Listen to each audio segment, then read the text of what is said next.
record. Otherwise, I'll forget. Wonderful. I'm looking forward to this. Yay. Yay. Yeah, I just read the book. I read Cindy's book this afternoon. So in preparation. Is that your first viewing? Is that your first full? No, she sent it to me. Yeah, you'll hear that. Yeah, you'll hear. Hear all those bits and pieces, I think, going through. But yeah, anyway, I wanted to read it again so that I had the. It was in my being. This Fresh in your mind. Yeah. So how are you doing? I'm doing well, thank you. Yeah, time to, as I said yesterday, time to reflect and revisit things again at a time when they actually are very poignant. Yeah. Hello. People are coming in. Good to see you, Emma. To see you too. Michael. Hello, Michael. Good to see you. Michael, I was going to say I because of Dorothy, we're going to understood. Yeah. I actually had the same question. Yeah.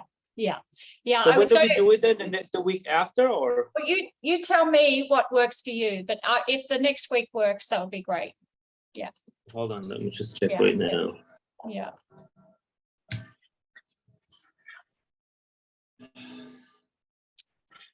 Good morning, Aura. Lovely to see you again. Nice to see you all. Yay. Yes, so we normally have a community call on this time every week, and next week we've been talking about syntropic health, which Michael is very heavily involved with, and next week we're going to do that, but we have decided to have a celebration of Dorothy's life. So anyone who knows her or even just wants to come along to hold the space for that is going to be welcome to do that the same time next week. Although the same time means different time for people in Europe, because the time changes next week. Yeah, I can do. Unfortunately, I cannot, but I can do on the 23rd. The 23rd. Okay, 23rd of November. I will make a note of that. Thank you. All right. Medical syntropic health. All right, great.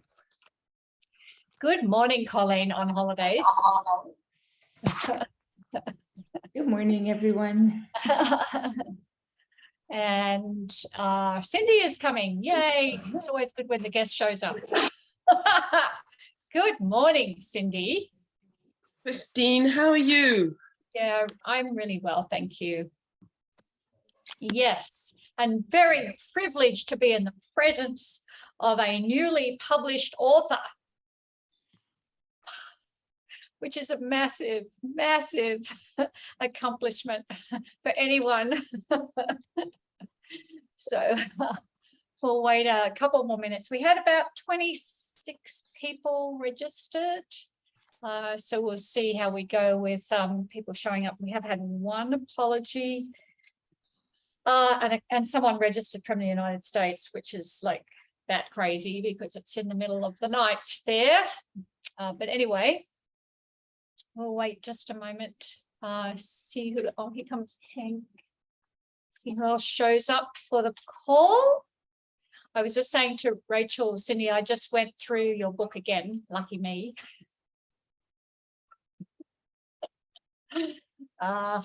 Is there a publication? I know that we can get it off Amazon UK, but is there a publication date for Australia? No, you're on mute. Oops.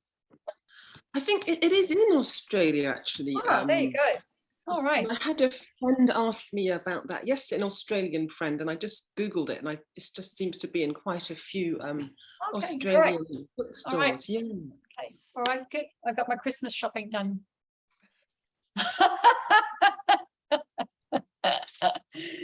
Very good. So we are going to get started because I like to start on time. And if we put aside 90 minutes, but it doesn't have to go for 90 minutes. It can go for shorter than that if needs be. And so Cindy, would you like to say a few words about yourself? I could introduce, but you know, your background and everything else like that. Well, hi everyone. It's really lovely to be back in the Syntropic community and to see some old faces. Hi, Colleen. How are you? Yeah, I mean, my name's Cindy Forde. Obviously, I've been an activist most of my life. You know, starting in my teenage years, and so I've just been, you know, looking at different ways, I guess, subconsciously or consciously, of making change within our system. So I've kind of gone from, you know, the activist side of things, angry young person, to I did a lot of work inside corporates on, you know, was kind of there at the beginning of the corporate social responsibility movement, if you like. So, you know, then I work in corporate comms and in the ESG, the sustainability investing, just trying to find ways that you can put pressure on the system. But I just found, so I'm sure like many of us in this room, you just hit up against all these paradoxes. Where can you really make meaningful change? And I guess that's the journey that all of us are on in Syntropic Enterprise. I did a wonderful master's course, which was funded by Anita Roddick, who some of you may know as the founder of The Body Shop. And she put her, you know, she'd made her money by then, and so her intervention was to change the engine of business. I guess that was a kind of an early step towards Syntropic Enterprise. So she funded a master's program at a, you know, very reputable university in the UK, Bath University, and just shocked the pants off everybody, really, because people thought they were signing up for this quite traditional, it wasn't quite positioned as an MBA, but that's kind of what it was, an MSc in sustainability and business.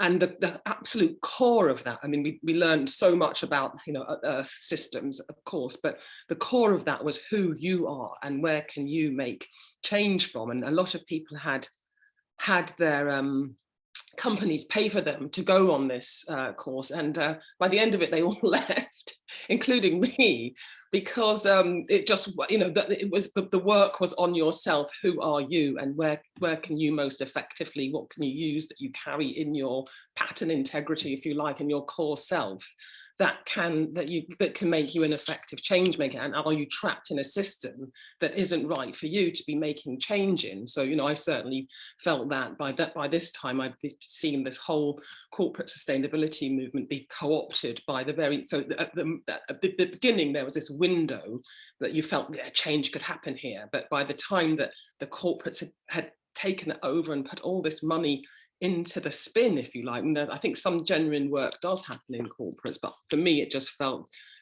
it'd been really co-opted, and the language had been changed to make things stay the same, really. I've got people I've been to see at the beginning of it who had no idea what I was talking about when I was trying to put this forward as a way that corporates could work. You know, within 2 years they had badges, Director of Sustainability, and they were just, you know, it was so much greenwash.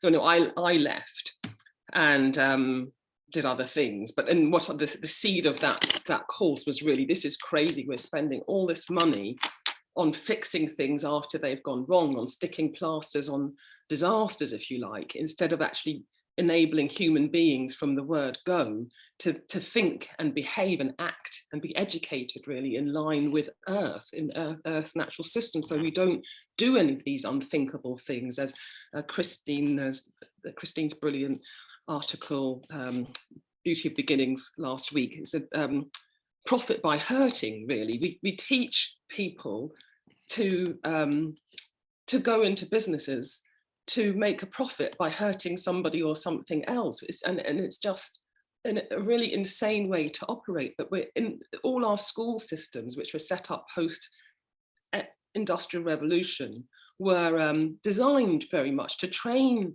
young people to do this. You know, the brightest and the best are funneled to the top of this system, where they're, you know, they're rewarded for being extremely competitive. You get the grades for doing that, and then you'll get snapped up by the best companies, who are then really engines of a system that are fueling our demise. If you're not academically good in that system, then you become a drone really that gets put in an ill-paid, often ill-treated job to service the people at the top of this pyramid. So that is something that, you know, really has, if we're going to have a world that respects the planetary boundaries and ensures our own survival because of that, we have to shift that system. So in all my DNA, if you like, I carry a huge love of writing, of stories, of graphics, of animation. And before I did have a brief, you know, big bad turn in I worked in theatre, you know, theatre to issue orientated theatre, if you like, you know, to work on things like environment or diversity. And I accidentally got a job in an advertising agency, one of the biggest advertising agencies in the world. I was living in Singapore, and I've just been traveling around the world, and I got offered this job for one reason or another. And it was, you know, it was a fascinating adventure, if you like, or dark adventure into the black arts. And you're just looking at these multi-million budgets that are being spent to manipulate human minds, and it's only got more insidious because of this, you know, but now this can be done digitally. And it was, you know, it was a fascinating but terrifying experience. You know, I was tasked with creating things to make people want stuff that they didn't even know existed. But by the time we'd finished these creative campaigns, they couldn't live without this. You know, some of the first Motorola, Make the Impossible Possible, Citibank, the stuff that they'd never, well, you know, the banks obviously people had heard of before, but you know, some of the products were coming out for the first time, and people were going crazy for this stuff that they'd never even heard about. And now your existence was one of immense dissatisfaction unless you could have this stuff. And it was, you know, it was really fascinating, but really ugly. And so with this germ of the idea, you know, we have to stop educating humans to replicate, to be part of a system that's fueling our demise. It just feels completely obvious that, you know, that we must tell different stories of Earth. We have to change our cultural narratives. We have to counteract this billion-dollar industry, which isn't just advertising. It's, you know, the media. We all know who owns, you know, the media oligarchs. So they tell this story that makes people think there's nothing else that can be done. This is the only system that exists. We have to conform to this. We have to find our place in it. We can struggle like hell to try to get to the top, so we have a slightly better, more comfortable life, or we have to accept our position basically as indentured labor, where you're kept in such this myth of fear and scarcity that you daren't try anything else or change who you are or change how you live, because you're so terrified of losing the little that's been allotted to you. So that was my decision really then, that I just need to do something to disrupt this education system and to change the story of Earth. And I've just, over the last kind of 15, 20 years, been Trojan horsing in programs for children to try to, you know, to frame a different type of worldview. And it's been really hard. And I'm always told I'm ahead of my time. I'm just so sick to death of hearing that, to be honest, because it's just an excuse for people to do nothing. You know, I wrote environmental television shows 20 years ago. Oh no, but who's going to want their child to know about that? You know, this isn't, we can't take this on. It won't be popular. That we won't make any money out of it. And that's, you know, basically the story, I think, of a lot of people in this room. You know, we can see very clearly what we need to do, but we can't get the traction in the mainstream society to get access to capital or whatever it is, resources, to make it credibility even, because we're very discredited. Oh, that's, you know, woo-wah stuff, it's all woolly and fluffy. But you know, in some ways, and I really hate it when people say to me, oh, you do such wonderful stuff, it's just amazing, isn't it brilliant? You know, that's another load of bullshit, I'm afraid, to make people, they kind of cast you in this martyr role so that they can feel that, you know, but it's not something that ordinary people do. You know, I'm just doing what any human being with common sense in their head would do. You know, we know how our Earth systems work. We know that our culture is so at odds in keeping our life support system healthy. It's just bonkers to not be doing this stuff, rather than hero martyr, look at you doing this wonderful work. So So anyway, a rather long story, but so that was the germ of really shifting the education system and trying to tell different stories of Earth. And then different hats. I ran the Blue Marine Foundation, which is a global oceans conservation society. And then I was headhunted to run the Cambridge Science Centre, which is a children's science and discovery centre. So I thought, aha, this is my big chance. I can mainline regenerative thinking, if you like, into how children learn science. So I was very clear, I was headhunted for this job. So I said to the board, you've obviously seen my track record, what I do.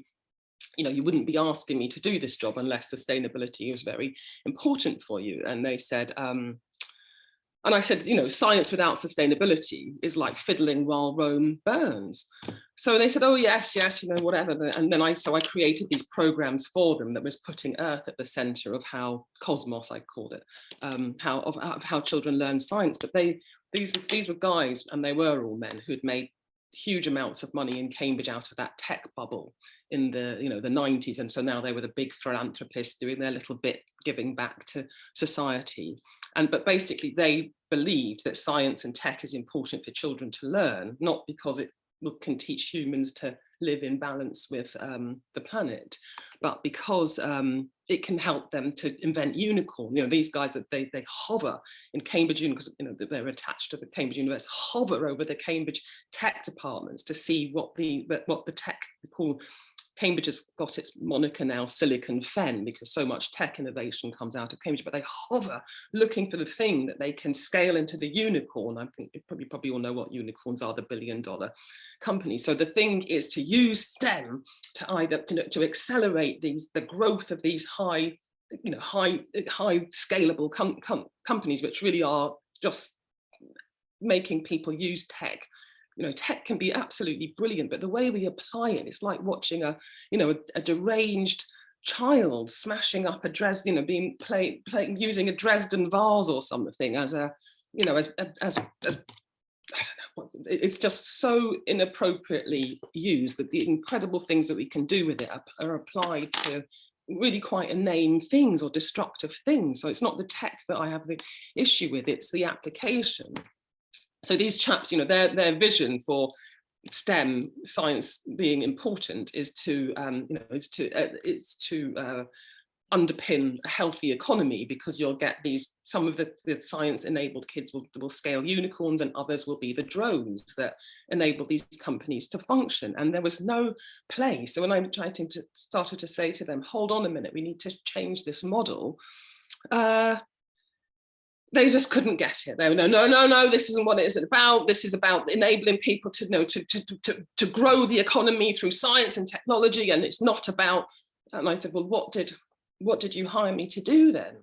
And at that point, I just thought, do you know what? There's no point, as Christine will all, don't argue with the model, build a new one. So I just thought the time really has come just to put a flag in the ground and just say, we're going in this direction. I founded a company called Planetary, and we're telling new stories for Earth. We're redesigning the education system in line for a world with a future. So that's what I've been doing for the last 4 years. And there's all kinds of things that are happening, which are really exciting. And you kind of feel that, because we're witnessing such large scale accelerated breakdown of our ecological systems, people are starting to wake up and getting now what we're doing. So there's a lot more traction than there was. And so one of the things that came out of that, and maybe in the course of our conversation we can talk about the other things that I'm doing, but one of the things I came out of is the book that Christine has very kindly asked me to talk a little bit about today, which is Bright New World. And unfortunately, I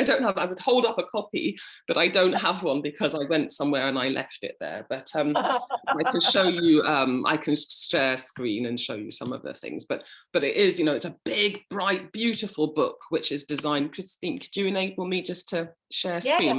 Yeah, absolutely. Yeah. So it is really. It really is to boost. I'm sorry that you can't see the physical side of the size of it, but it's really to bring this exciting. We invite children to step into the future and see the world as it could be if we act fast and act now and do the things that we all know are possible. The solutions are nearly all on the table already. So so that's, the story is, this is one of the most exciting times to be alive. The possibilities for transformation are huge. And, if we use our hearts and our brains, I'm just trying to find one particular illustration, which is very nice. It's loading very slowly. But if we use our hearts and our minds, we can solve this stuff. And then it goes into the, what's causing the problems, where are we now? And then it shows, it basically is a roadmap for how to get to this world with a brighter future. So that's, I can't find the image that I was hoping to show you, but anyway, that's the gist of the book. It goes through all our different systems, our food systems, our energy systems. But that was what I wanted to show you, because I mean, really, some of the illustrations in it, each section leads with this really beautiful, powerful illustration of what it could look like when we've regenerated our oceans, our rainforests, our cities, and then it talks back.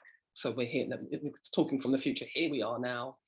And then the story in the book, in each of sections, is, so how did we get there? And it goes from the problems that we face today to the solutions that we acted fast enough on to make happen. So you did ask me to give a short introduction to myself, Christine, but I hope that's given you, that's probably, a lot of that, some of the things, discussion points for the conversation. So I hope that's put a frame around what I do and why I'm here. Always inspiring, Cindy. And you've now, Cindy, by the way, is the person that coined the term "for a world with a future." I think you've probably seen the art that she has around the linguistic combinations, so strong. I wrote down one myself: sticking plaster on disasters. I think somebody else noted that one as well. So that was beautiful, Cindy. Thank you. Because the question that I was going to ask you was, tell us the story of the story of Bright New World, journey from the source idea to inception, from its source idea to its birthing. And I think you just did that. Yeah, I've done that. Yeah. And I would like to add just in here that Cindy and I met through another venture. We were working in another organization, but all online, and we met, and that was a disaster. the enterprise was a disaster, but out of it came this relationship with Cindy, which, if I could just speak to that a tiny bit, Christine, obviously I'm in the UK, Christine's in the Gold Coast, Australia. This organisation we were working with, it was global, everybody was all over the world, and it was the idea of it was very good. It was similar around disrupting education, but it kind of was driven by this incredibly egotistical person, and it just started to warp. This is really interesting when you talk about pattern integrity being taken over by an ego, and it was just warping out of shape. And we'd sit on these very long calls, often at really odd times of the day, and I think or night in Christine's case, because you were on sometimes at 2 o'clock in the morning, if I remember, Christine. And three, so yeah, it was my 3 o'clock, bringing the she had this dedication to what we were trying to make happen. Would come on these calls at 3 o'clock, and we'd just be listening to. Or I didn't know, because I joined relatively late, and I was just listening to this. You could see the disaster unrolling, but I wanted to, to give it a good chance and not to be overly critical and see what was happening. But there was this one voice, because there were so many people on the call, because it was global, we all had to have our cameras off. So I hadn't seen Christine. I just kept hearing this voice that was calling out the bullshit. And it was just coming up with the only things that made sense. So I just thought, I've got to find out who this person is. So every call I kept, oh, it's her. And so in the end, I think I reached out to you and just said, hey, should we have a chat? And that was it. Yeah.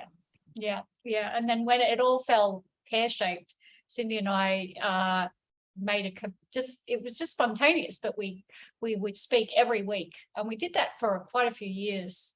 And so Cindy and I have been at each other's sides is with Syntropic World, with Planetary and so on. It's just been this thing that has arisen out of the multiple disasters of multiple segments, or more, I'm not going to say disasters, multiple swampiness of multiple aspects of our lives. Yeah. And actually, in fact, Christine really, helped me to ideate Planetary and, bring it into being. It's really pushing me incredibly hard to get back to this source idea, this thing that I've been carrying with me about how do we reach children went through all these, and then eventually, so we kind of started to emerge, and I was sending Christine an email, which I called the company Planetaria, and then as I sent her the email, the A fell off, and I thought, oh, that's actually much better. So that's how it got its name as well. And so then and then just one other acknowledgement thread that I'm weaving here is the contribution from Neve in reference to your, maybe you'd like to say Neve is another person that has taken the masterclass, and somebody I know that's in Cork, Ireland, and she supported Cindy by making an introduction around a publisher. So Neve is just fantastic. She's part of the Syntropic ecosystem, and we were ideating something else for Manuela, actually, who I think is still in the community. And we just have, as with the community, everybody, as you all know, you break into your different groups and conversations. So we were ideating something for Manuela, and I just started talking more about what I was trying to do. And Neve just said, hold on a minute, I just know the person that you need to speak to. And she said, I'm going to introduce you. And it was one of her contacts. She's had an absolutely fascinating life and has done incredible things. And on the way, she had encountered one of the publishing industry's what they call super agents. They're just, she was an amazing woman, who's my agent now, Marianne Gunn O'Connor. And I just thought, whatever, because people say things like that. And I thought, I Googled Marianne, there's just no way she's going to be interested in what I'm doing. And Neve said I wouldn't take any idea to her because where she is in the world, but I'm taking this one. I thought, whatever, there's no harm. And then a couple of weeks later, I was in rural France and I got a call from Marianne, and she said, I've seen what you're doing, I want to represent you. And so there's other things happening on the Planetary, what we're trying to build in the education space and the kind of digital mobilizing space, but that kind of really consolidated what I'm trying to do with stories and authorship as well. So having a really powerful agent is critical to get anything these days into the publishing houses and into that system. So again, just a conversation with the Syntropic community led to that really important connection, which effectively, that's true. I was talking to another publisher because we created some other really really, I have to say, very interesting things called makerzines for children. So this one is called An Ocean Adventure, and they do fabulous things. They pop up and they pull out, and so educational publishers had started to look at what we were doing, and I had a publisher, and because of that I had an agent. Because that's sometimes also the weird way, so people are interested, okay, so now we'll help you.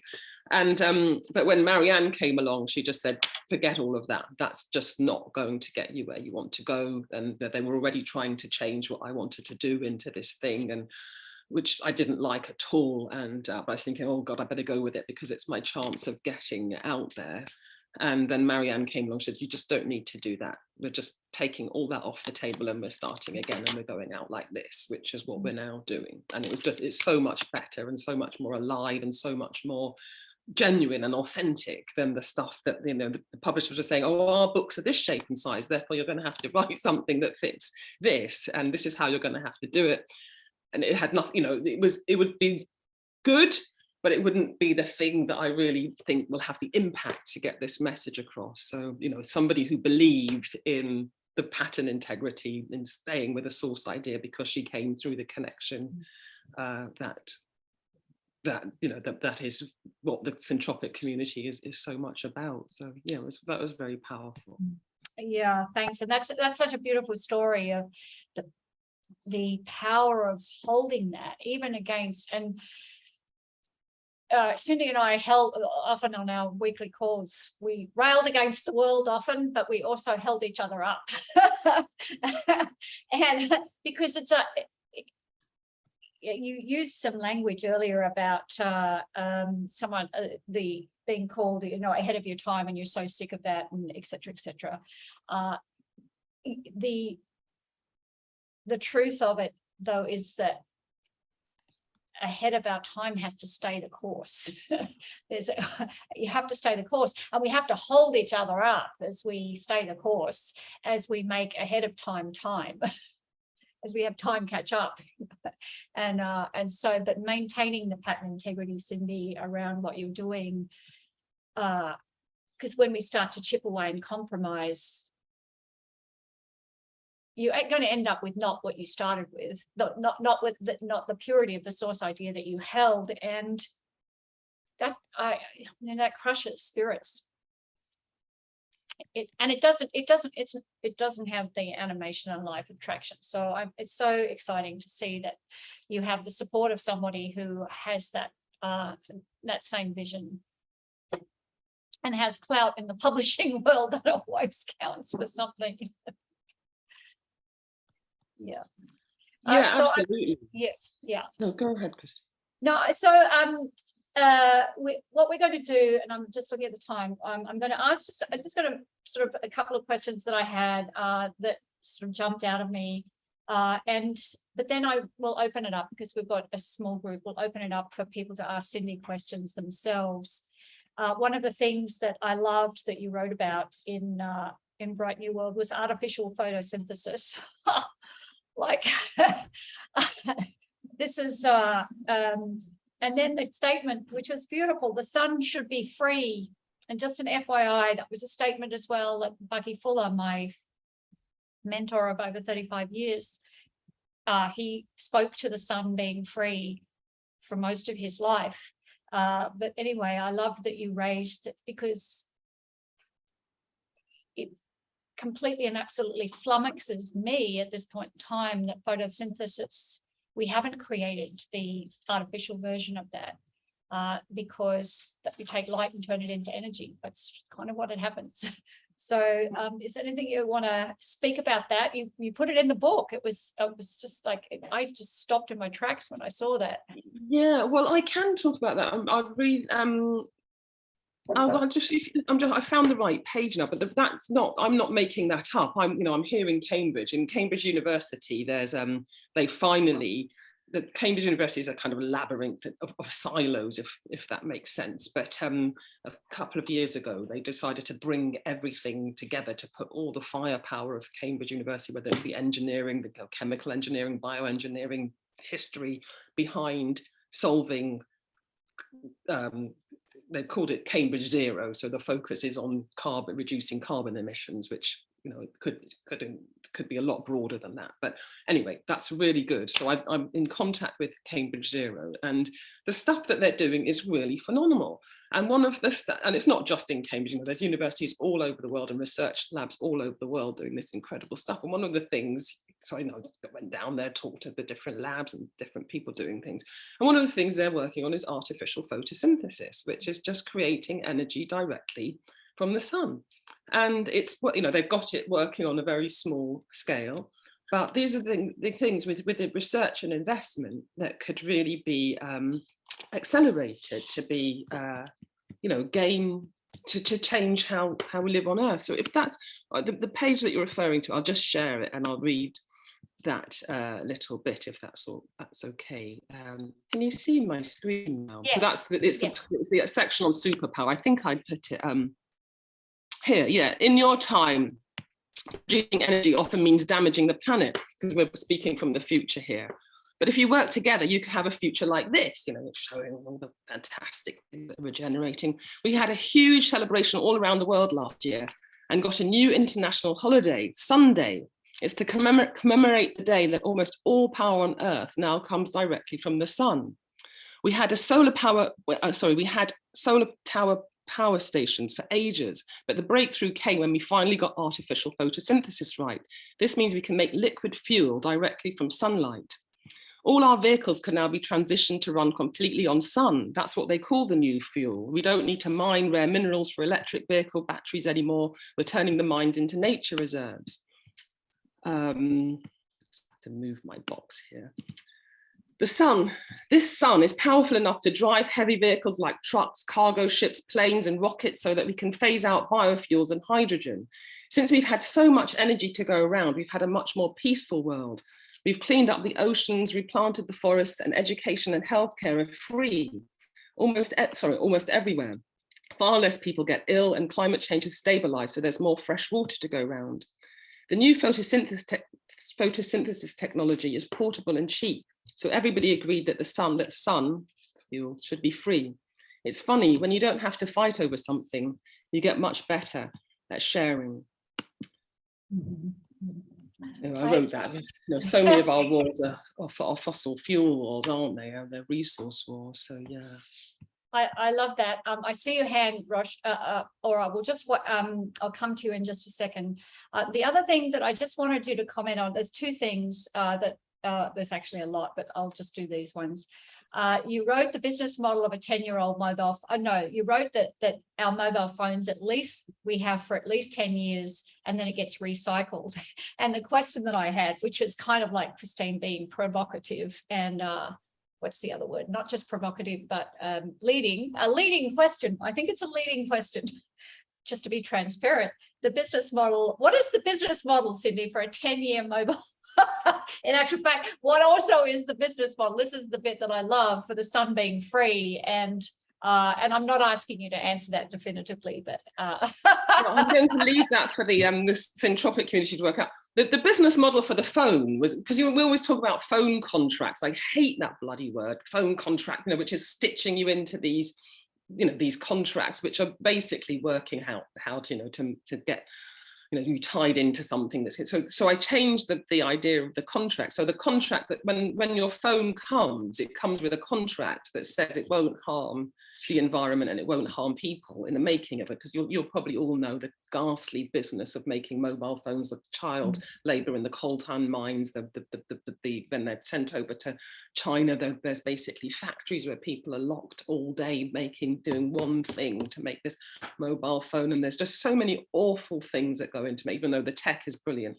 So the phone would come with a contract that says that nobody's harmed or hurt in making this phone, on the planet isn't harmed, and the company has to contract that when you lease your phone, you could pay a monthly charge to lease your phone or whatever, and then when it is all the technologies, there's been an international agreement that they work or are compatible with the same operating system, so you're just upgrading without having to throw the thing away. But it's just the circular economy model. At the end of its life, the company takes it back and they take out because there's so much precious metal in phones, as you will all know, and so that all goes back and is then obviously recycled and made into a new phone. So the sun being free, I'm going to have to leave that to the syntropic.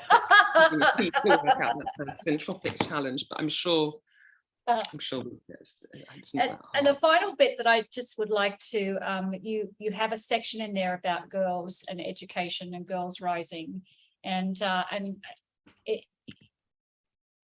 what is beautiful about Cindy's book is that it's written in that simple style that we saw, but the research and the work behind it has strong legs to stand on. So I'd love to hear you just comment around that piece and how important it is for this world with a future. Yeah, so that draws. I'm trying to find the page. Hopefully, it will load. But that comes from the research. There's loads of leading research institutes, but Project Drawdown and Population Matters. One of the highest impact things to reduce emissions is educating girls, because when girls are educated, they choose to have fewer or indeed no children. So, you know, it's a really powerful piece of what we need, of what needs to happen. And not only that, but you're activating the brain power of over 50% of your world as well. The work of Population Matters shows that if everybody had, so it's not this draconian, you know, that people like to react, oh, it's the Western world telling, you know, telling other people how to live, you know, it's not, and then, you know, there's that whole, I don't know, I think people just find excuses when they don't like, when they're not comfortable with ideas. But Population Matters has shown that if everybody had half a child less, I know that sounds a bit strange, but the population would I think, I can't remember exactly the years, but it would stabilize at about 7 billion. It would go up and then it would drop and stabilize at about 7 billion by 2050. And if we use the resources on planet Earth wisely and well, and we're good stewards of planet Earth, there is abundance and there's enough to feed food, to feed the human family. But yeah, so it's a really key piece of the puzzle. And sadly, as we move into you know, what we're seeing now, the rise of populist movements and the far right, you're seeing a much greater attack on women's reproductive rights. And there's the Population Matters published a brilliant report called Welcome to Gilead.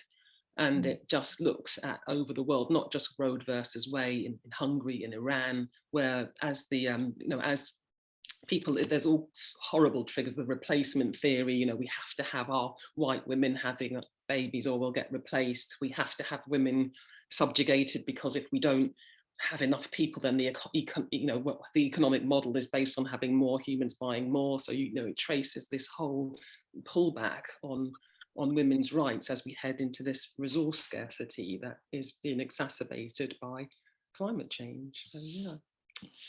So it's interesting, Cindy, that one of the other things that Bucky studied 70 years ago was he could directly correlate, and this was before the power of computation on the computer, was that by giving everyone access to, in your language, the sun as free, that when energy is free or very, very affordable and available readily for everybody, the population also goes down.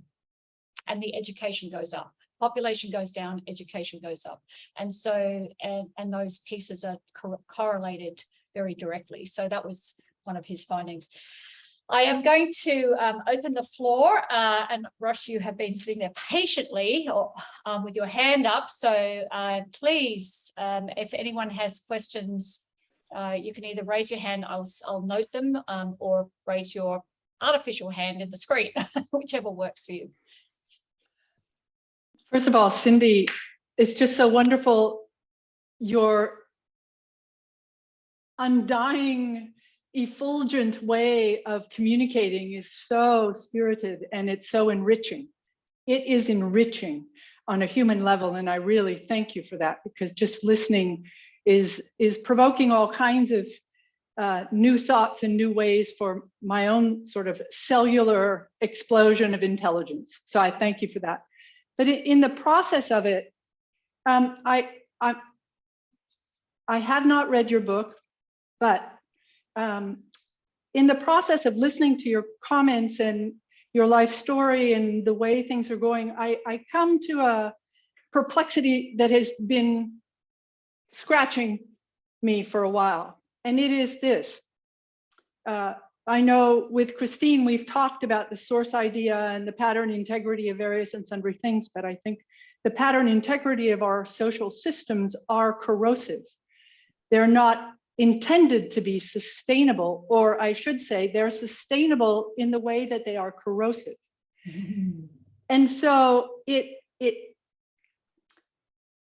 it's almost as if every time we hear the word sustainable, we get all, oh, yummy, yummy, rather than pay attention to the significance of the arena that we're using that term in and what it actually means. So my question is, in this discussion, in your way of presenting this new world, one of the things that I find happening all the time is people just check out at a certain point. Like they go, yeah, I really want that. I really want that. And then they check out. And when I go to where they check out, I see this kind of Kool-Aid Like people are drinking a Kool-Aid that's mixture of neuro-linguistic yummy infiltrated by this corrosive smokescreen selling. And so I was wondering if in your work, because you're obviously creating a new system, how do you walk across that bridge with people? How can I change my conversation with people so that they will walk across the bridge with me and not go, oh, you go ahead? Yeah, I mean, that's the $1 million question, isn't it? I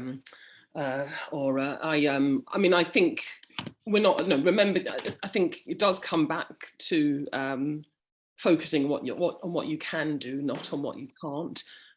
There's lots of people traveling this way. There's brilliant writers like Amitav Ghosh and Ben Okri. You know, Amitav Ghosh, I don't want to take up more time, but he's put out a brilliant call. He wrote his book, The Nutmeg Curse, which looks at colonization and climate change, and exactly what you're saying. The whole design of this system was designed, you know, was designed to extract to extinction, to serve the, you know, to serve an elite group at the expense of so many other people and creatures on Earth. And he puts out this call, you know, now it's time to tell new stories of Earth. It's time for, if I find the quote, I can read it later, but it's really beautiful. But him and Ben Okri is talking about this whole reimagining. We need to tell new stories and shift our culture from the very roots. There's another, we had more time, there's a presentation I've been given, which is really around this, which is, you know, the root of our disaster is in our belief system. So it's really, you know, it's that huge work really of redefining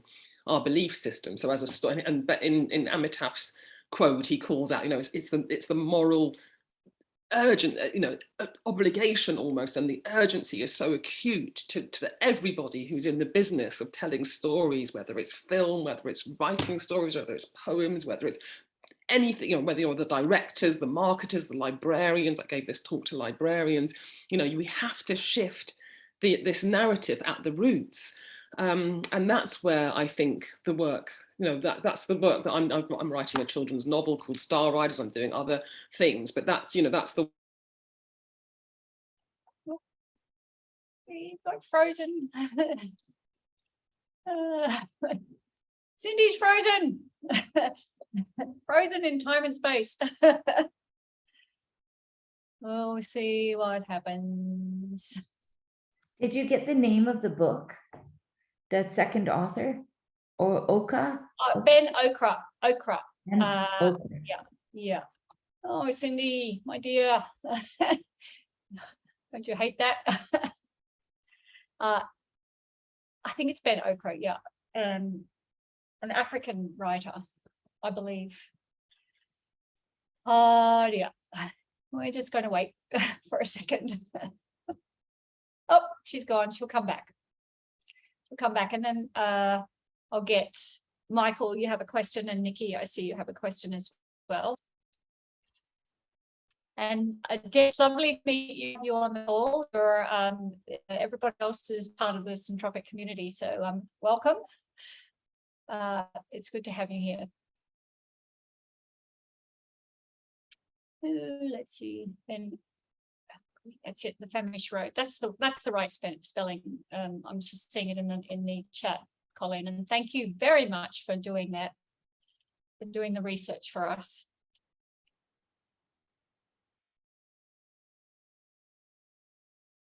So it's a beautiful book. I highly recommend. And Paul, you asked a question. Can you hold it up so we can see the size? No, Cindy, I don't. I just have the PDF version. Oh, okay. Yeah. So the book is written for students, parents, and teachers. You'd love it, because Paul, because I know that you share with children and stuff like that. But it's very simple, but very provocative, very much to the point. Yeah. So she will come back. Okay.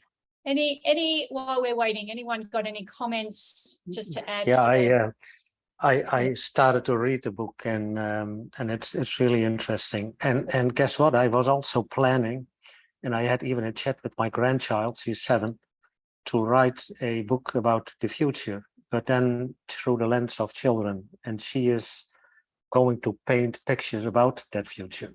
And Yeah. well, we thought it was a good plan. And this is a kind of an inspiration book. It's really, really good. Yeah.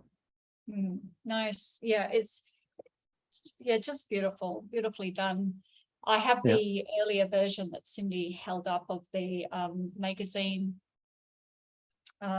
which was very exciting to get my hands on. Someone else asked a question in the chat. I think it was you, Kerry. Did you ask a question? Yeah. Do you want to unmute? Or you're in the car? Is that where we're? I am in the car. Sorry. Yeah.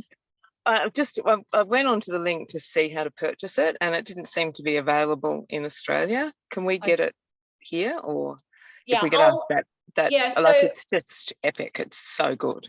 Yeah, so what I'll do is when I send out the email with the video recording, I'll make sure that I'll have the links to purchase the book. Obviously, you can get it from the normal suspects. It's definitely available in the UK, but I'll double check that around Australia. Yeah, Kerry, okay.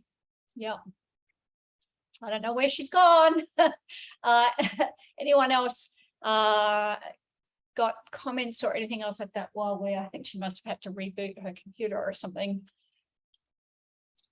while we're waiting. Michael has his hand up. I'm sorry, Michael. Yes, I know Michael had his hand up. I think he was going to ask Cindy though, but she's not here. You can ask the question if you'd like to. But I can also ask here, and because I have to go at 9 o'clock, so at the full hour anyway. But Here we go. She's here. She's back she's on. back. Just wait a second. Sorry, I really apologize about that. My computer just. that's That's absolutely okay. fine. So Sorry, Michael. Go ahead, Michael. no, it's actually short. Just one comment too is I think sustainable is actually the wrong word we use these days. Should be regenerative, because sustainable just kind of like means that we are living in a status quo. We leave it as it is, but we kind of like from now on live sustainable. But regenerative just means that we need to go back to where we came from, and I think that's a little bit what you probably wanted to show as well. I am a little worried with the word disruption. In the meantime, I use it so much in the past, and every time I use it now, I'm actually have to think about it, whether it's the right use or not, and whether it is actually pushing people away or not, because disruption just also comes with a lot of people are afraid of the word. They're afraid of what comes with it, because it means new business models, new thinking models, and that's why they kind of clinch onto the old models, because they're afraid of it. So I try to communicate that disruption is something that we need to go for, because we need to have it, but it is something that comes with incremental steps, and that we just should try to formulate some of the incremental steps to take the fear from the people to a certain extent. And you don't get people excited about disruption beyond the part that they're excited about. They don't work on it. That's unfortunately what I see, at least in my space, in the health space. Nobody wants to have disruption right away. They all want to have it eventually, but not right away. So do you have any plan also from your perspective of actually, I used that in the chat, you had this Trojan horsing. I thought it was a cool word, a cool verb. And do you have any idea of how to approach a society change towards disruption with incremental steps? First of all, I just think you're absolutely right, Michael. The language doesn't exist really for what we need to do, which is why I think what Christine is doing is so powerful. I try to use the word syntropic, but I have to explain what it is. But eventually, I'm sure everybody will understand what the word syntropic means, because it shortcuts away from this. It's sustainability is doing less bad, isn't it? Whereas what we need is things that are syntropic, which are doing more good, but we don't have the language to say that. And we talk about disruption. In a way, that is quite, and some of these are kind of buzzwords, aren't they, from the tech industry, which, disruption, it sounded like that's the clever technology is going to disrupt that, and therefore it's going to make a heck of a lot more money because it's going to give us this new thing, which we can make more money out of. So, I'm not that comfortable with that word either. I mean, in terms of social transitioning, I mean, I think it is what we're doing now. You know, we have to do what we can. Or you know, somebody around my book, there's been a group has formed on LinkedIn, actually, one chap there who set up, you know, the Bright New World Forum, which is really a place for people to come with these ideas of transitioning. I know you have to go, Michael, but you know, there's another platform that we're building to try to engage people on. You know, in mass and actually incentivize, because there is the incremental steps, and then there's this kairos time, and there's earth time, where we just have to move. If we don't move now, we don't get the chance to make incremental steps. So I mean, everybody trying to bring as many people with you in your own way is really important. I'm working now with a team, another global team, building this planetary platform. We'll be launching it in March 23, but that's basically, it's, you know, the short form of, I describe that as Uber for good. You go on the platform, you have to undertake a certain bit of education so that you're understanding that the 9 planetary boundaries, and then that unlocks jobs that you can do. And then when you take on these jobs in your community, I'll explain the job, and then you actually get paid. You know, you get it's paid work to make change, because so many people at the ordinary person level, they're so busy trying to just stay alive. So the reason I use Uber for good is, instead of your side hustle being driving an Uber, it's actually doing some regenerative work, whether that's a simple piece of citizen science measure, you know, photographing biodiversity, or whether it's actually going out and replanting a mangrove, you know, air, blue carbon, you know, creating natural systems, carbon sequestration in where you live. Those are the kinds of things that we're going to be having on this platform, and that's what I can do to shift things. And it's trying to shift people, using our current value system of money to shift people into an era where all the jobs you do will be regenerative. But I'm sure so many of your centropic ideas are going to be working towards that way, and we just have to have the courage to support each other and keep walking fast. Yeah. Thanks a lot. I like the Uber for good. So Yeah. awesome. Yeah, well, I hope I'll be talking more about that with this community and letting you know when it's coming, and maybe guinea pigging if that's all right. But yeah, I hope a lot of hope for it. Yeah, very nice. And you know, just around that disruptive word, I think Mother Nature knows how to do disruption really, really well without permission from humans, because it's in a recall response to our actions. So whether we like it or not, we're being disrupted. Preferably not. I just wanted to say, sorry, I didn't finish answering your question properly either. I really apologise. There's lots more that I have to say on that, but hopefully I can come back to it. Yes. Nikki had a hand up, and so if somebody else raises their hand, but otherwise you can go back to the question that Aura had. Nikki? Hi, Cindy. Hi, so lovely to Nikki. see you Yeah, again. it's lovely And to see you. so enlivened by your passion. It just gives me so much hope. I've got a question about something that we're doing here, but I really loved how you'd said how, you know, the STEM is being really the concept of growing, you know, helping to grow the same economy. And what came to me when you said that is, you know, we need to, how can we look at seeds of something for a new economy? So that just came that double word of STEM. But what I wanted to, we're looking to try and work with the digital storytellers over here to tell a story of grass-fed beef, because, you know, getting really big concerns that beef production is getting sort of lumped in that all meat production is industrial, is bad for the environment, whereas good grass-fed beef production is actually a really good carbon sequester. And there's a whole lot of the nuance around that doesn't ever get out into the media. So we're looking at trying to tell the story from the cow's perspective of having cattle, you know, literally, whether it's an infographic or having a couple of cattle telling the story of how grass-fed, you know, protein production has evolved over the millennia with bacteria in the gut of the cattle and that come out of the soil. So the question that I had with all that you've done so far, have you got any good advice of how to not go down the wrong rabbit holes? Oh, Nikki, that's such an interesting and important question. And then I know you were such a wise person. I'm sure I should be asking you that question. To be honest, it's tricky. I mean, I've been following some of your posts around that issue of grass-fed beef as well, because it's such a tricky story to tell. I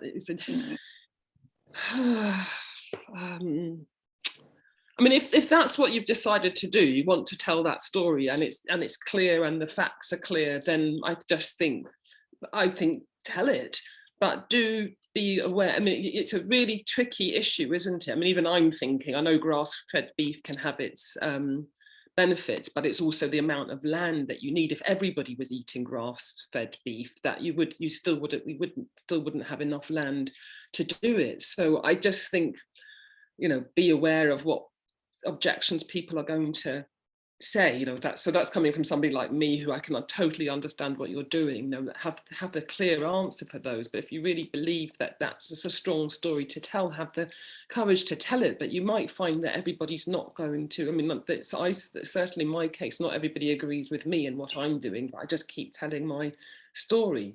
What I do try to keep checking on is telling the story in a way that is clearly understood, and if it's not, then I try to change my messaging, because I don't want people to think that I'm saying something that I'm not. If they're hearing what I'm saying and not agreeing with it, that's fine. But if they're hearing something else, then I want to change the way I'm telling the story, so they do understand it. And you have got a difficult story to tell, because there is so much misinformation or blurred information around the grass-fed beef. So, I'd make sure your facts are crystal clear. You're aware of and which you will be, Nikki, I know you will be, of the pushback that you're going to get, but you tell the story. Because I think the other thing we thought, if we play with a little bit, that a big part of it is also telling the story of, we need to be able to have time to hear each other's stories fully, because there is never a 100% perfect answer out there for anything. And as soon as somebody thinks they've got the answer, you got to get pretty worried about what the question was that they asked in the first place. So that's part of it as well, to get people thinking about their thinking.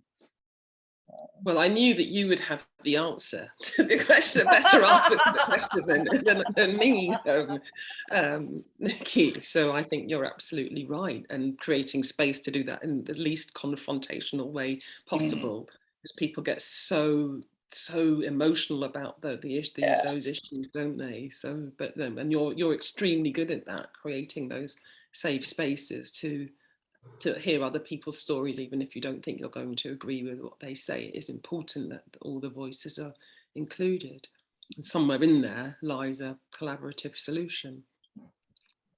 But you're brilliant at creating those spaces to speak, and I think that's obviously what, Christine, you do so well here with Syntropic as well. And your Dare to Care program is, somebody's put it in the chat, the Dare to Care program. It's Nikki. There sounds like an and to me in there somewhere. Paul, you had your hand up. Yeah, thank you, Cindy. Brilliant. And then there is so much recognition, 20 years back, I was working hard on implementing telemedicine solutions in the Netherlands. Paul, that is never working, and blah, blah, blah, blah, blah, And it was almost my bankruptcy because insurance companies didn't believe in it. Although business models showed that we could save billions. But anyway, long story short, all those things that you are talking about, and I feel the rebel in myself as well. And I maybe not right, but I will give you another example that really shocked me completely. I mean, completely. And it is so much hidden. And it makes me emotional that we people doing that. You know what AI is today? AI, artificial intelligence, Google, Amazon, Facebook. You know what that is in the background? children teaching the AI algorithms what is right and what is not right. So if you are talking to Alexa, there is in the background children or poor people correcting that to feed it in the right way to those algorithms. But what is shocking, I mean, really shocking, is that children somewhere from Bangladesh or whatever, in dark little rooms, are checking the horrible things that are being posted on Facebook before they are going on Facebook. So they are teaching beheadings and whatever to not publish that. And they hardly get paid for it. And the horrible thing is, what does it do to those minds of those children? And it's only children. And not that many people know that. And I think we have to blast that out. That has to stop. I mean, we don't see it. And then those big companies, oh, we have AI and blah, blah, machine learning. Those are children. Children is their machine learning. It's just horrible. And you are a public figure, blast it out. Mhm. It has to stop. Mhm. Yeah, if you can send me anything on that, Paul, that's, you know, a good succinct article, I'll be very happy to share it with my Yeah, it is. with my, It is an article with my written network. by the correspondent in the Netherlands, and it's in Dutch, but I will translate it and with resources and whatever, you know, it's pretty well researched. And I mean, when I read that, and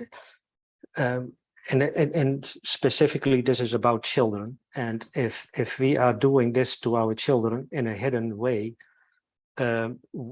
what is more there that we don't know yet? Yeah, it's so dreadful, you know, the safeguarding of children in this and against the pursuit of money. I mean, so much of social media is just, you know, you're talking about something that's really dark and deep and hidden, and that's appalling. But so much of what is visible that goes on in front of our eyes is really appalling and disturbing, and it is psychological. You know, you can correlate the rise of social media with the rise of huge rise in mental health issues for children and suicides. But again, you know, I really resisted that as a parent. My daughter's 18 now, but you know, she didn't have a smartphone until she was 16, and her and one other girl in the class were the only two without the smartphones. And luckily, because of the kind of character my daughter is, I didn't have very much of an issue with it at all, to be honest. She didn't really care at all. But so many parents are just pushing, you know, it's so hard to define against a whole peer group, a whole society, really. You know, they looked like the crazy kook kids at school because they didn't have the phones. You know, they had to stand up and you know, the peer group at my daughter's school is very nice, but my niece went to a school, my sister was trying the same thing. You know, she was basically bullied to death because she didn't, not quite to death, but horribly bullied because she didn't have a phone. So my sister caved and got her the phone, because you can barely survive in those systems without it. And then sure enough, down the phone comes every, you know, the Botoxing, the facial, but the way they show themselves on their screens. My niece sits on the train now photographing herself and posting it out, you know, and that's just the light end of it. It's real colonization of young people's minds, and but because so much money is made out of it, it's just like the tobacco industry. You're not allowed to, you know, that it's silenced in the media. And you're positioned as the kook if you start, you know, if you stand up against it. It's very, very hard to define against a society. Yeah. But here another question. The good thing. I don't want to be also so negative. And so I posted a little question. What is a right age for children to start with that book or to use that book? And second question is, do you already have kind of results with children? How do they react on it? What is their...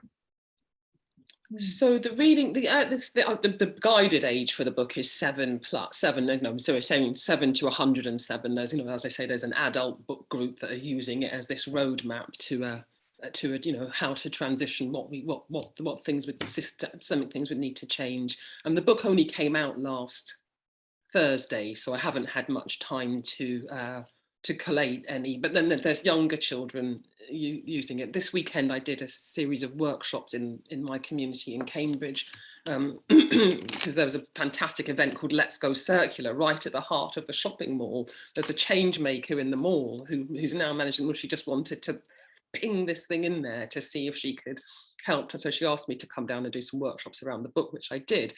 And it was just fantastic. The children, and I work on this with children because all of my things, the Ocean Adventure, they really know their stuff. They know it. They engage extremely deeply with the ideas. They're I mean, again, Cambridge is slightly odd because I don't know, that they have the parent group influence, but they're very articulate around the problems, and it's almost heartbreaking actually, because I think in schools they are talking more about it. They know what's happening, they know what needs to happen, and it just seems nuts to them that it isn't happening. And it's the book, I am glad that it's written for children, schools, communities, because I think it's at the older age end of things, not in groups like this, that people are still, some of them get the ideas, but there's still that mindset of it's not possible to do anything about it because this is just the way it's always been, and we're voiceless. We have these faceless governments that don't care or whatever, or they don't think the system can change. But that's, the children are, it gives you huge hope, and it breaks your heart at the same time, because they get it and they understand it and they can see clearly what to do about it. Beautiful question. Anyone else got any questions for Cindy?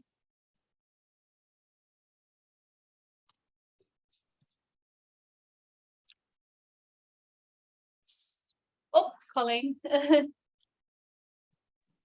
Cindy, what can we do to support? That was my question. I knew you were going to ask that.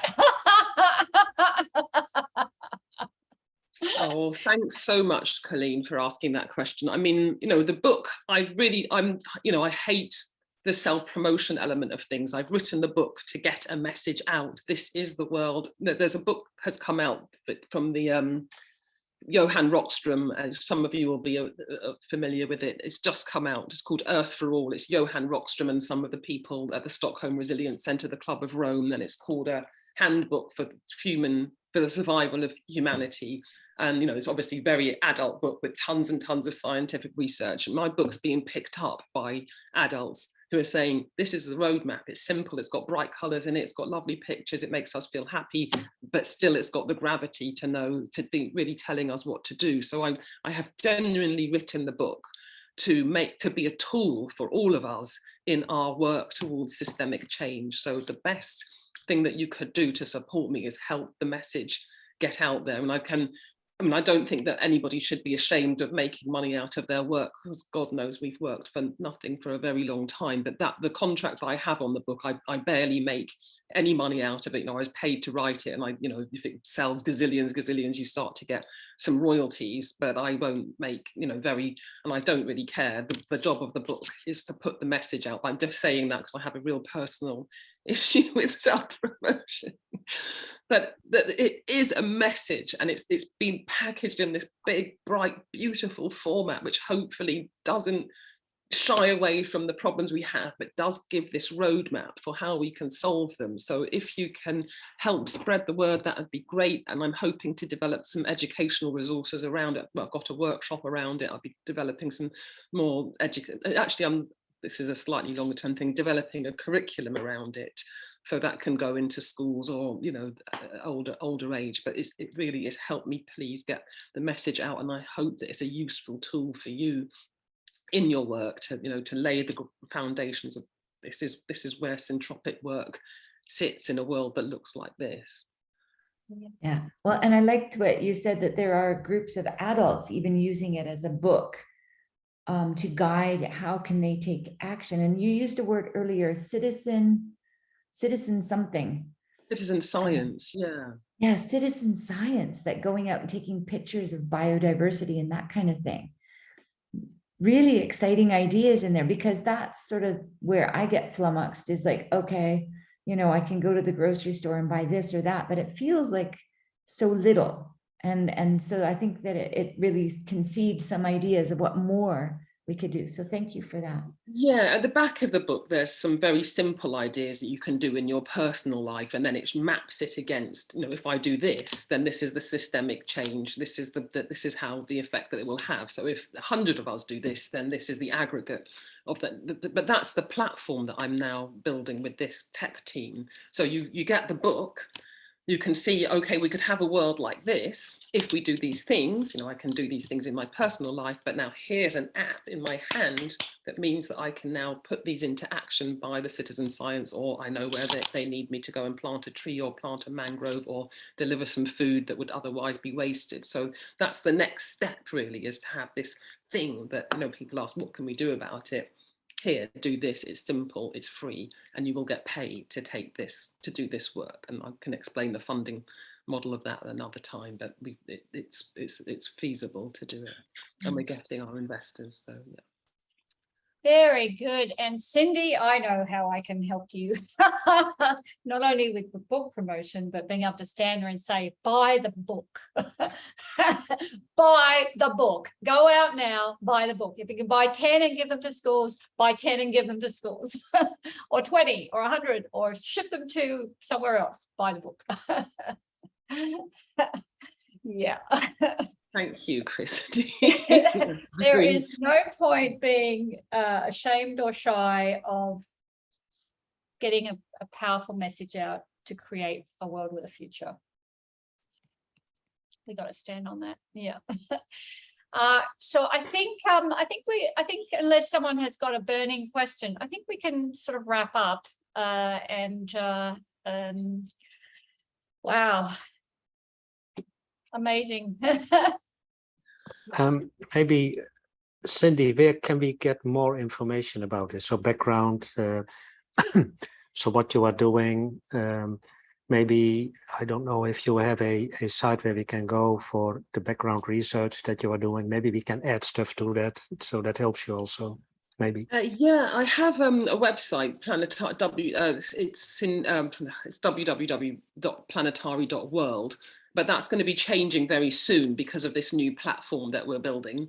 But that's absolutely fine. You know, you'll see what you'll see now is the children's education piece. So that's good. I'm sure that you're very welcome to contact me at any time if we can share the link. There's also, yeah, so that website will be changing to reflect the platform that we're now building to enable people to take this action. And maybe I can share the link with Christine, but the chap who set up the Bright New World kind of forum, that's exactly what he's asking for, to people to contribute their own ideas that are coming off the ideas in the book really are just the ideas that we all will have and know. They're the ideas in Earth for All. You know, how do we transition to this? So they're not my ideas at all. They're just an amalgam of brilliant thinking in one tidy little, beautifully illustrated, easy to digest package. So that he's created this Bright New World forum, and he's asking people to ideate around the book exactly like this, to work out how we can transition in our own lives, in our own communities. So, you know, if you want to contribute to that, that would be a really good place, because he's already collating things there. His name is Edmund Carlaveli, and he's doing that through LinkedIn. I can share the link with Christine. Yeah, so Colin has been wonderfully putting all of the links to all of the authors in the chat in the background. She's amazing like that. So thank you, Colin, for that. And I will be sending an email out with all of those links, plus the link that Cindy just mentioned that she's going to share with me. And I'm just not that fast. I can't do the Colleen thing where you can talk and paste links into the chat, but I'll get it to you, Christine. Yeah, get it to me, and I'll send out the link to the recording and all of the other stuff. And also I'm going to double check, because Kerry said that she couldn't see the book available in Australia, but I'm going to double check that, and we'll have the links that you've given me as well, Cindy, about how to purchase. And the other thing that I wanted to just hold the space for is when your platform and you're looking for some support or guinea pigs, you have the community here to be your guinea pig support, of course, you know, like, yeah, that's a no-brainer. And so just let us know, because I'm sure everyone is very keen to have become a part of that experience. Yeah, well, thank you so much, Christine, as always, and to the beautiful Syntropic community. It's so lovely to see you all, and I think what you're doing is invaluable, and that you know, this is where, you know, really deep systemic change happens. Everybody who's part of Syntropic has got so much courage to step out of that old paradigm, you know, and really risk it and start walking, start drawing the new pathways for humanity. And I just, you know, I always get that energy charge by coming into this community, because, you know, it does feel this is where the future is possible. And so I'm huge thanks to you all for everything that you know. Behind each one of these Zoom screens, there's a story that's, you know, absolutely incredible, and I know that from, you know, my own time that I can't drop into all the meetings that I would like to, but I know you each have an incredible and powerful journey, and together, you know, we have this exponential strength to make the change that we want, to make the world that we want. Yeah.